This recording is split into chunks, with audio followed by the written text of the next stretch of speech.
Let me ask you something before I say anything else. Think back to your first day of school. You didn't know anyone, you didn't know the rules, but you walked in and found people at your own age. People who were just as confused, just as nervous, just as new as you were. And somewhere in that shared confusion, you found your first friends, your first rival, your first sense of belonging. That chaos was uncomfortable, but it was equal. Nobody had the upper hand yet. Now imagine a different first day. You walk through the same gate, same school, same uniform, but when you enter the classroom, something is immediately wrong.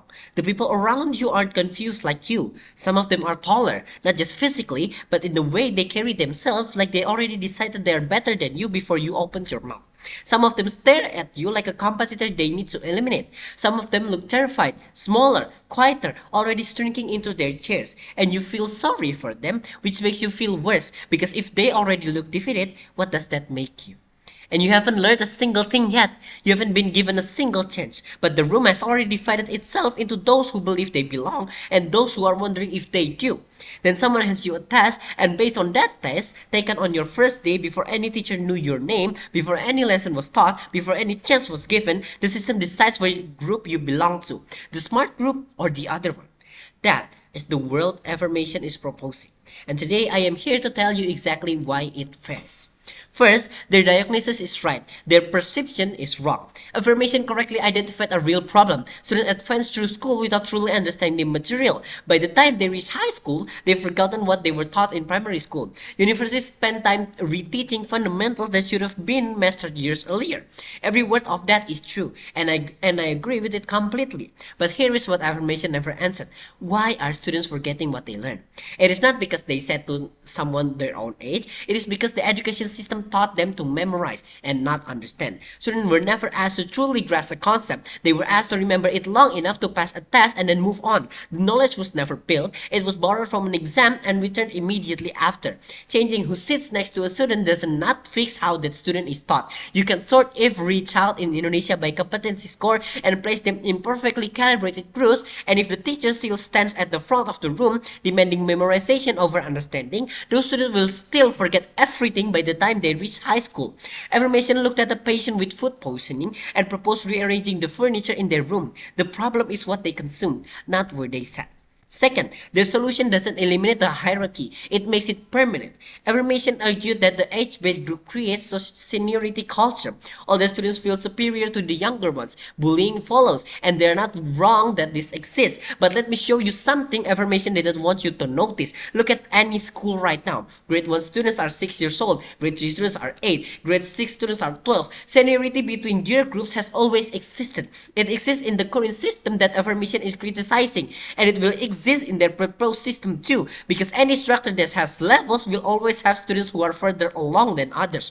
Seniority is not a product of age grouping, it is a product of hierarchy itself. An affirmation solution doesn't remove hierarchy, it replaces one kind with another. You cannot fix a problem by adding more problems. Here is the critical difference. Age changes. Every single year, the gap between a grade 1 and a grade 3 student closes naturally. The younger students grow up advanced, and the hierarchy dissolves on its own timeline. Nobody decided, nobody assigned it. Time resolved it. But a competency label assigned at 8 years old does not dissolve with time. If the system places you in the low intelligence group, that placement doesn't automatically expire next year. It sits on your record. It shapes how your teacher sees you, how your classmates treat you, and most dangerously, how you see yourself. Which brings me to the research affirmation never mentioned. Psychologists Robert Rosenthal and Lenore Jacobson documented that is now called the Pygmalion effect, where teachers were told certain students were high potential, those students improved them dramatically, even when they have been selected at random. The label changed the teacher's behavior, which changed the student's outcome.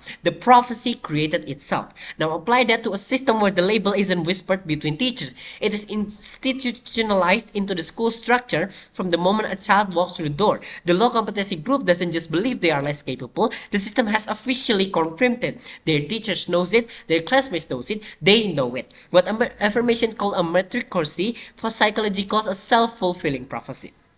Third, the test itself is built on an uneven foundation. Affirmation's entire system depends on the thing working fairly, the competency test. If the test is fair, the groupings are fair. If the test is not fair, the system doesn't just fail. It actively makes inequality worse. So ask yourself, who is consistently scores highest on standardized competency tests? Children with tutors, children with stable home environments, children whose parents are educated and can help with homework, children who has access to early childhood education, nutritious food, and time to study without worrying anything about else. And who score lowest? Children from poor families, children in rural areas with underfunded schools, children whose parents work 3 jobs and cannot sit with them in the evening, children who are just as intelligent, whose brain is just capable, but whose circumstances never gave them the preparation that a competency test rewards. Indonesia is a country where a child in Jakarta and a child in remote part of Papua grow up in structurally different realities. A competency test applied equally to both of them is not a fair measurement of their intelligence. It is a measurement of their parents' income and their province education budget. The current age-based system places both of these children in the same classroom that shapes spaces in one of the less genuinely equalizing forces in Indonesian society, where a wealthy child and a poor child sit side by side, learn the same material, and are given the same opportunity to be judged on the same terms. Affirmation system ends that. It takes a child from the underfunded school, gives them a test they would never adequately prepared for, places them in the low competency group, and calls it a meritocracy. It is not a meritocracy, it is a poverty made official, validated by a school certificate before the child turns 10. The opposition solution is not complicated because the right solutions rarely are. Keep the age-based grouping, change what happens inside it from forcing students to memorize to ensuring students genuinely understand before they advance. And for the seniority and bullying, the solution is not a different classroom structure. It is a school structure that deliberately builds mutual respect. Mentorship programs where older students are given the responsibility of helping younger ones succeed, not authority over them, responsibility for them. When you give a senior students the job of helping a junior student grow, you transform the relationship from hierarchy into stewardship. You give seniority a purpose beyond pride. None of this requires tearing down what already works. This supports the system that already exists in school. The mentorship relationship already formed naturally. We are not investing something new. We are proposing it becomes deliberate, structured, and national rather than accidental. We don't need a new system. We need the existing system to do 2 things it already knows how to do: teach us for understanding and build culture deliberately. Affirmation built a new machine to replace one that they decided was broken. We are saying fix the engine before you demolish the house. And a mechanic who fixes the engine is always more valuable than an architect who tears it down without a blueprint. There is a child somewhere in Indonesia right now who is 8 years old, whose brain is still in the early stage of development, who struggles with reading but draws with extraordinary precision, who cannot memorize multiplication tables but understand people in a way that most adults never will.